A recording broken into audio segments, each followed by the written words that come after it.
Do you still believe in mythology? I know, it's kind of an absurd question. Obviously, you don't think that Zeus or Odin are real beings. You might like studying mythology in textbooks or even reading Edith Hamilton's classic work, but you're not worshipping Osiris or giving offerings to Uzume. You understand that myths were a way for ancient civilizations to explain things like the tides or earthquakes because they didn't have the answers. And that doesn't mean that they were worthless. Without mythology, we wouldn't have classics like the Odyssey or the Classic of Mountains and Seas, or even things like Assassin's Creed, which borrows heavily from mythology.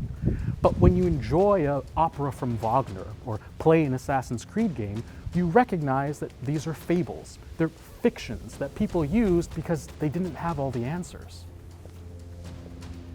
But we still haven't answered our original question, have we? Do you still believe in myths? Because they're not just relegated to textbooks or the classroom, to Homer or the Nibelungen. Even though we like to think of myths as something primitive, complete with torchlight and rhythmic chanting, stories still structure our lives and influence how we interact with each other. They may not involve gods battling in the sky or have the mystique of ancient Egypt, but that doesn't make them any less real. But if I'm going to dig into modern myths and how they influence us, I'm going to need a little bit of help. Don't worry, you're off the hook for this one. You don't have to do anything except maybe like and subscribe. No, I have someone specific in mind who can help us unpack modern mythology. But bear with me for a few seconds because I'm going to have to do a little bit of magic to bring him back. I hear you want to talk about myths. Who are you? I'm Roland Barthes, of course. Wait, you don't look anything like Roland Barthes. It's because I'm the ghost of Roland Barthes, emerged from the semiotic fluid of a mythic afterbirth. You idiot. What? Wait, did you just call me an idiot? It doesn't matter. Did you want me to talk about myth or not? Yes, mythologies, that's right. Mythologies. Columbus, entrepreneurship, dish soap. Dish soap? Okay, yeah, I called you here to talk about modern myths and the way they influence our lives. Yes, that's my specialty. Okay, well, do you want me to introduce you to the camera, or do you want to do that? No, it's okay. It's your video. I mean, you could go ahead and just make that decision yourself. I know, but you're the guest. I don't want to, if you want to do it, it's okay. I get it, no, but I'm a ghost and you're not. Okay. Our uncanny guest is French philosopher and semiotician Roland Barthes, or Roland Barthes if you prefer. In 1957, he wrote a foundational tract on modern myth-making called, appropriately, Mythologies. In it, he asks us to look for stories that present themselves as fact. For him, myths are messages that masquerade as natural or common sense. And this is a quiet operation. A myth goes from being a tale to being an entire world. See, myths don't just present reality to us, they shape it. They decide what's visible and invisible. And modern myths are much harder to spot than ancient ones. They've learned to hide. They hide in news headlines, in product slogans, in our hopes.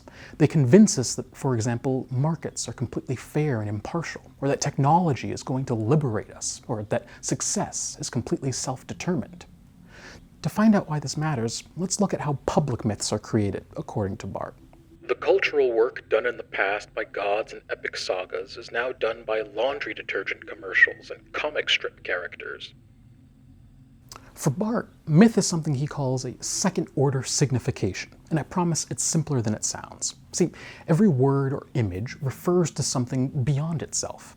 For example, if I say the word cow, you know that I'm referring to an actual animal that lives in the world, not just an abstract word. If you see a picture of a coffee cup, you know that's referring to an actual object that exists, not just a cartoon drawing that a child did. So the signifier, the thing you see, the statue, the slogan, the photo in a textbook, this refers to a signified, the thing beyond it.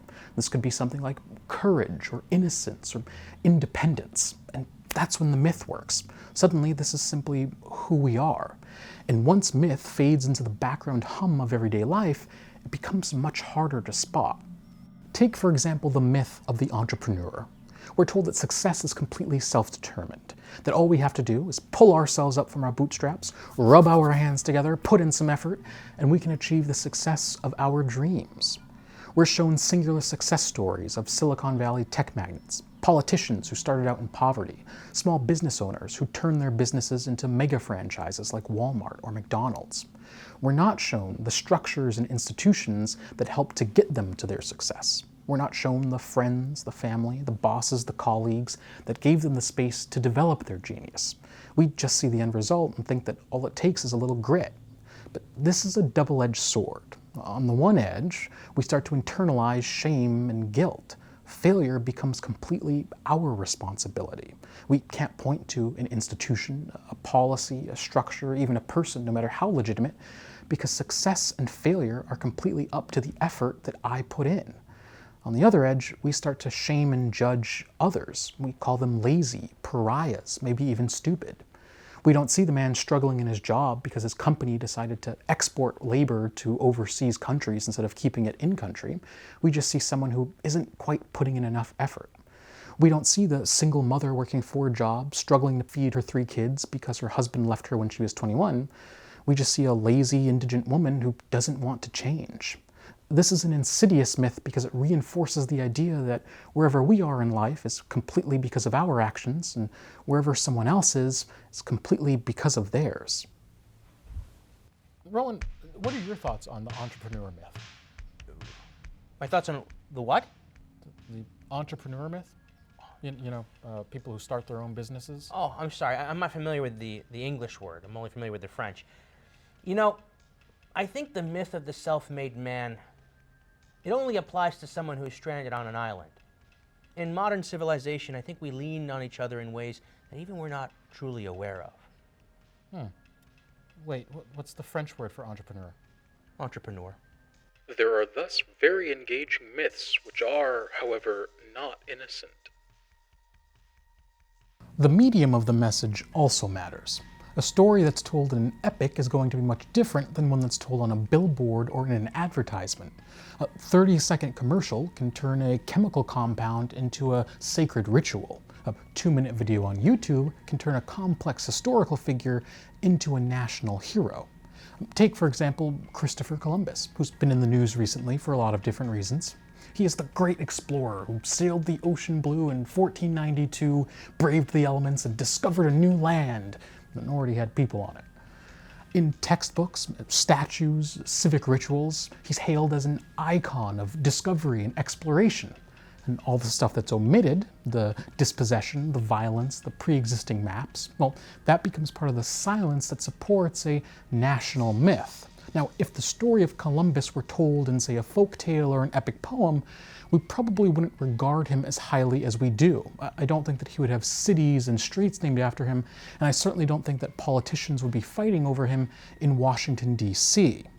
This is all part of what Barthes calls depoliticization, the act of taking a complicated and contested historical process and turning it into a neat and tidy moral origin story. It makes something that would be complicated for people to accept and turns it into something that everyone can get behind and give them pride.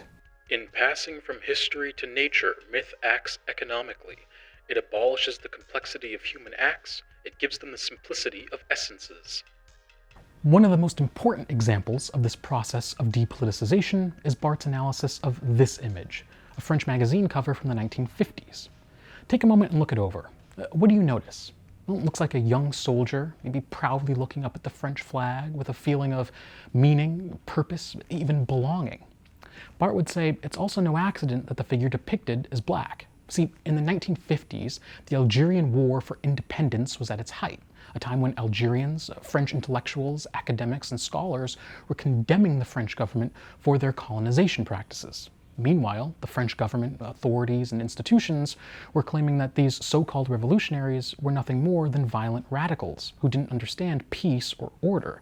In fact, they should feel proud to be colonized by such a great nation.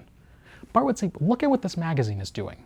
It's taking this often violent, hotly debated historical situation and turning it into something neat and tidy. Something that says regardless of where you live, regardless of if you are a colonist or colonizer, you should feel proud to be under the French flag. That equality and justice really do exist under France, no matter where you live. And imagine an Algerian living in mainland France looking at this cover. They're not going to see their brothers and sisters fighting for freedom or their liberation. They're going to see someone who looks like them staring up at that tricolor banner with a sense of pride at being French.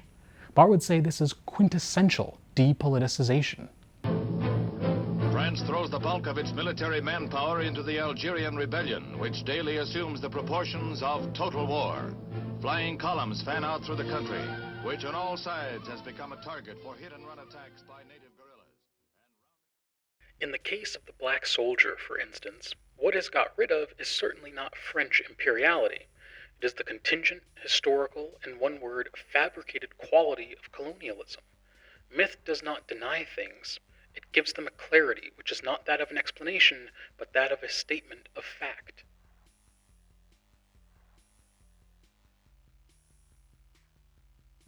Now, of course, not every myth is as insidious or as hidden as the ones we've mentioned so far. Some are explicit, easily identifiable as myth.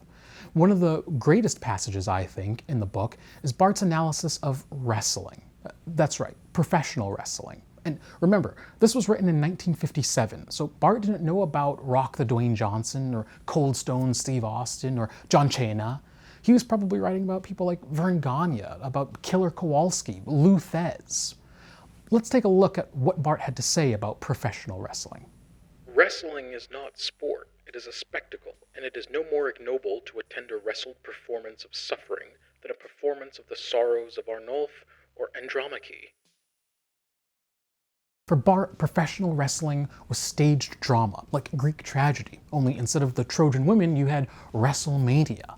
And if you were in doubt as to Barthes' genius, remember that in the 1950s, professional wrestling was still operating almost exclusively under kayfabe, the pretense that what you were seeing was real, that these weren't just characters, but real men and women who hated each other, who sometimes fought each other to the death. This was an opportunity for you to see right versus wrong, good versus evil, put on display for you, to see the heroic underdog fight against the odds and finally triumph over the big bad. The fact that Barthes was able to analyze all of this in the 1950s, I think, is a testament to his observational prowess. I miss the days of wrestling. My favorite was when Bistro Bill took on the French tickler. It was like watching Zeus and Hades go at it. Moses beating the Pharaoh. Good versus evil. Those were the days. Bistro Bill? Yeah, he was part of the Pastrami Brotherhood. Okay. It was the French division, but it was the French dip vision. Cryptids are another form of mythology that is pretty explicit. I think most of us can recognize them as pieces of folklore, at least on some level. My favorite is Wetzel's Riverside Monster. Maybe we can cover him in a later video. Cryptids are regional myths. They help communities establish boundaries and build bonds over shared geography. Some even act as lessons, like the Mothman, who is a harbinger for impending doom. My favorite cryptid is the squonk. It's a sad little creature that cries all the time. See, because every time anybody ever looks at it, it disappears. And so it's doomed to a life of loneliness. Kind of like you. What the dude? Cryptids are fun little urban legends, but we should be talking about real myths. Dish soap. Dish soap? Dish soap. I'm talking guardian of domestic virtue type stuff. You know, cleanliness being a moral category. Shininess equals good. I guess you're kind of right. And the ducks. Don't forget about the ducks. Dish soap. You know, I think he's actually onto something there. I think there's a more insidious type of mythology going on today. The mythology around advertisements. See, when you see a commercial, you're not usually being sold just a product. You're usually being sold a system of values, a virtue, a lifestyle. Take, for example, dish soap. When you see a commercial for dish soap, you're not just being sold a cleaning product, you're being sold something that destroys grime, that eliminates dirt, that eradicates germs. You're being sold something that is a guardian of domestic virtue. Barthes would say this is no accident. These cleaning products are being presented as soldiers or knights, destroying the toxicity in your life. And who wouldn't want that? And when you include wild animals like little ducks, well, Barthes would say that's reinforcing this idea of knighthood. Suddenly the product is something that destroys your enemies but honors your loved ones, that protects the ones you care about. And what kind of person are you if you don't buy this product? Someone who loves to live in dirt? Someone who doesn't want to protect their loved ones? For Barthes, this is all an intentional method of creating a system of values around the product so that you feel like you have to buy it, so that you can participate in this value system. Another form of advertising that I think does this is car advertisements. I mean, think of the last time you saw an advertisement for, say, an off-road vehicle. Usually, you're not just being sold a piece of metal on 4 wheels, you're being sold adventure. You're being sold the wild plains, mountains, the lifestyle of someone who can go wherever they want, to uncharted territory. This isn't just a machine that can get you from point A to point B. This is a machine that can take you to the heights of adventure and exploration. Or let's say an advertisement for a sports car. This is selling you speed, life on the edge, life in the fast lane. You'll feel powerful. You'll feel cool when you're driving in this hot red convertible. You're not just buying a car with a large engine, you're buying a complete personality with it. The same goes for luxury cars. Again, it's not just something that can get you from point A to point B, it's something that can make you feel like royalty, like you've earned success, like you can sit in class, you can be part of the upper echelon of society when you get this car. Huh. I guess that's why they call it a Rubicon. What do you mean? Napoleon, he drove a Jeep. Small guy, big wheels. I mean, I guess you're kind of onto something. A Jeep would have helped Napoleon to feel larger than life, like he was bigger than he actually was. Small guy, big wheels. I think that cars today are almost the exact equivalent of the great Gothic cathedrals. I mean, the supreme creation of an era conceived with passion by unknown artists. I think the myth I hate most today is the myth that life isn't fair. Usually we say this when somebody else is facing some type of challenge or obstacle or difficulty, especially if they say, well, that's not fair. Our response is usually something like, well, life isn't fair. What did you expect? Get over it. And I think this is an easy way for us to save ourselves some of the pain of tragedy. If we resign things to fate or destiny, we feel like we had no say in the matter. The world is simply going to be the way it is. But I also think that this is a quick way to apathy. It allows us to turn a blind eye to other people's suffering. Things are just going to be the way they are. I don't really have a say in the matter. The world will go on as it does. But this ignores the fact that life isn't really fair or unfair. We are. Life doesn't care about justice or injustice. We do. And it is up to us to make things fair, to make things just. If we acknowledge this myth, I think that maybe together we can actually start to build a world that is better for everyone, that has fairness, that has justice within it. A world where we don't just resign ourselves to the fate of the universe, but a world in which we take back our agency and create things that are good for others and good for ourselves. But when a myth reaches the entire community, it is from the latter that the mythologist must become estranged if he wants to liberate the myth. And look, none of this is to say that we need to be doing away with myths completely. Pointing out what a myth is not the same thing as destroying meaning. In fact, narratives are an important part of human existence. The contemporary philosopher Byung-Chul Han wrote a whole book about how the disappearance of narratives is leading to an increase in anxiety, depression, and burnout. Pointing out that a myth exists is not pessimism or nihilism, it's civic imagination. It allows us to see that a story does not have to be the story. It allows us to come together as communities and decide which myths deserve to stay, which should be rewritten, and which might need to disappear completely. And I think that our uncanny guest here should probably disappear completely.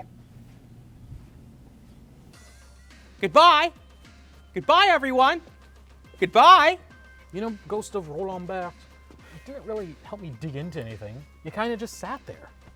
What could I have done? I wrote a whole book on the death of the author. There's nothing I could have told you that would have been novel. All that you've really been doing is just interpreting what I've already written. In fact, I'm not even here. You never had me. You never even had your car.